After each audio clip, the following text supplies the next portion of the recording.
Oi, pessoal! Então, você que está chegando agora no canal, seja muito bem-vindo. Eu sou Larissa. Para você que já me acompanha, seja bem-vindo também. Hoje vamos conversar um pouco sobre as doenças crônicas não transmissíveis, as DCNTs. Vocês já fizeram alguma prova, alguma questão que caiu essa temática? E aí? Então, vamos pontuar algumas coisas bem interessantes, importantes, bem voltadas, de forma objetiva para as provas, tá? Primeiro, quais são essas doenças? Então, existem alguns grupos de doenças que compõem as DCNTs. São elas as doenças do aparelho circulatório, as neoplasias ou câncer, né? As doenças do aparelho respiratório crônicas e também o diabetes mellitus. Esses quatro grupos de doenças compõem as DCNTs. E como que tá, né, a prevalência? Como que tá o comportamento dessas DCNTs aqui no Brasil? Então, são doenças que vêm aumentando de prevalência, né? Existe sim um alto número de óbitos associados às DCNTs. Então, aqui a gente já entra um pouquinho na questão da transição epidemiológica, vocês percebem? Se a gente volta um pouquinho para a década anterior, nós tínhamos um número de óbitos muito associado às doenças infecciosas, e isso mudou ao longo do tempo. Temos esse padrão de adoecimento e de morte muito relacionado às questões crônicas, às doenças crônicas, tá? E aí, Larissa, como é que a política do SUS, como sendo uma política de promoção, de proteção, de recuperação da saúde, de assistência à saúde como um todo, né, vendo esse quadro de aumento de prevalência das DCNTs aqui no país, como que se comporta a intervenção, né? Quais são as ações? Então, existem alguns fatores, né, alguns fatores de risco que são muito associados ao desenvolvimento de alguma dessas morbidades, tá? E aí, existe um plano de enfrentamento, né, frente a esse problema. E esse plano, ele vai focar justamente nesses fatores de risco que são passíveis de modificação, ou seja, fatores comportamentais que eu posso mudar, né, dentro da população. São eles a questão do tabagismo, a alimentação não saudável, o uso nocivo do álcool e também a atividade física insuficiente ou nenhuma atividade física, né? Então é muito também uma questão de educação em saúde, né? A questão da mudança de hábitos comportamentais. Então, diante do aumento da prevalência, né, dessas DCNTs aqui no país, tem-se, né, o Ministério da Saúde publicou um plano, né, que foi de 2011 e vai até 2022 para justamente enfrentar esses problemas, essas doenças crônicas, tá? E quais seriam essas metas? Isso daqui eu trouxe porque também já foi temática de prova, tá? Então, sempre estou trazendo algo bem objetivo, né, relacionado às provas de concurso. Então, essas metas estão aí incluídas a reduzir a taxa de mortalidade prematura em menores de 70 anos por DCNTs em 2% ao ano, reduzir a prevalência de obesidade em crianças e adolescentes, deter o crescimento da obesidade em adultos também. Vocês veem aqui que a gente já pode adentrar um pouco também na transição nutricional, né? A gente tinha um padrão, né, de desnutrição na década anterior, nas décadas anteriores, e hoje temos isso, né, a obesidade crescente. Por quê? Né, principalmente por conta da mudança na alimentação, no padrão de alimentação da população, né? Então, uma dieta rica em gordura, em açúcar, em alimento refinado, diminuição de ingesta de carboidratos complexos, de fibras, a diminuição também da atividade física. Então, tudo isso fez essa mudança, né, nutricional, a transição nutricional, um padrão crescente de obesidade, tá? Então, visa deter também esse crescimento da obesidade, não só em crianças e adolescentes, mas também em adultos.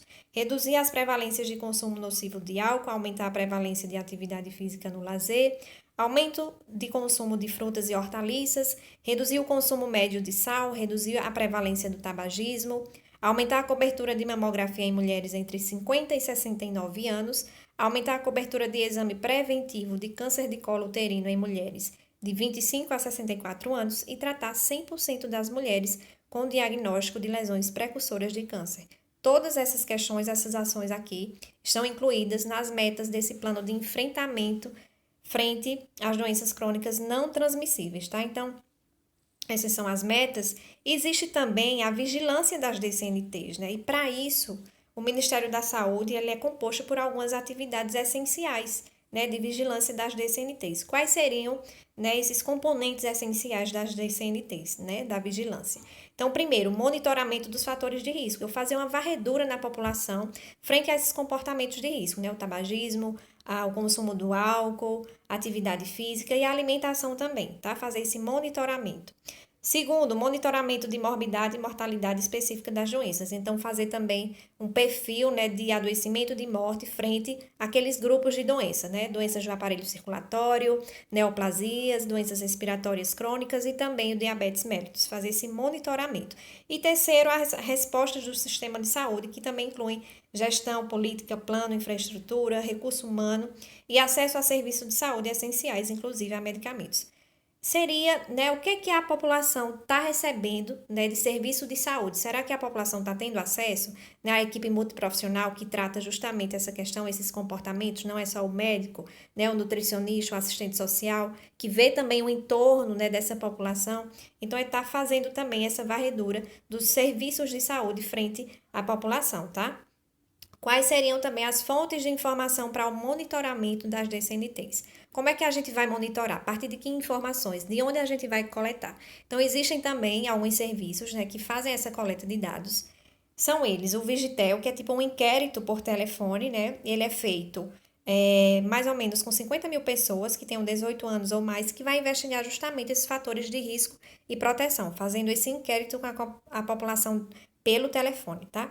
Existe também o PNS, que é a Pesquisa Nacional de Saúde, que junto, em parceria com o IBGE, vai também analisar o acesso da população aos serviços de saúde, tá? Vai fazer também a questão de aferição de pressão arterial, né, medição antropométrica, saúde da mulher, saúde do idoso, saúde da criança. Então, é uma pesquisa geral, né, quanto aos serviços de saúde que a população está recebendo. E tem o PENSE também, que é a Pesquisa Nacional de Saúde do Escolar. Também é um inquérito que é feito em parceria com o IBGE e com o Ministério da Educação, né, com alunos da rede pública e privada também, geralmente do nono ano, com uns 60 mil alunos, que vai também investigar os hábitos saudáveis alimentares desses alunos, tá? Então, tudo isso vai fazer parte do monitoramento, né, da vigilância frente às DCNTs, tá? Então, esses são os pontos bem importantes que eu trouxe. E importante também, né, a gente tem, já trazendo também esse perfil de morbidade, né, o perfil epidemiológico, já que as DCNTs traz muito isso para a gente também. Primeiro, a gente tem como causa de morte as doenças do aparelho circulatório, vocês estão lembrados, né? Em segundo lugar, isso a nível país, tá? A nível Brasil. Em segundo lugar, as neoplasias ou câncer. Em terceiro lugar, as causas externas, né? Acidentes e violências. E também, em quarto lugar, as doenças do aparelho respiratório, tá? Isso é muito importante também. Lembrando que em algumas regiões, alguns estados, isso pode mudar um pouco, mas em todas as regiões, em todo o país, em todas as cidades, a primeira causa de morte são sim as doenças do aparelho circulatório. Em algumas localidades, a segunda causa vai estar aí as causas externas, acidentes e violência, e em terceiro lugar as neoplasias. Isso pode mudar de região para região, tá? Então vamos fazer aqui essa questão que eu trouxe, uma questão bem recente da FCC 2020. Foi uma prova para tribunal, tá? Tribunal. Então vamos lá. As 4 doenças crônicas de maior impacto mundial, doenças cardiovasculares, diabetes, câncer e as doenças respiratórias crônicas têm 4 fatores de risco em comum, são elas. Então, uma questão bem boba, né? Na verdade, enfim, foi a que eu encontrei com essa temática, existem outras também, mas eu trouxe essa que é bem recente, tá? Então, para a gente ver como que cai essa temática nas provas. Então, primeiro, alternativa A, inatividade física, alimentação não saudável, tabagismo e álcool. Com certeza, já chegamos aqui no gabarito da questão. Alternativa A, os fatores de risco das DCNTs são justamente esses. Então, esse foi nosso gabarito, uma questão aí bem água com açúcar, né, pessoal? Então, foi essa nossa conversa de hoje, DCNTs e os concursos e a realidade dos concursos, tá? Encontro vocês na próxima.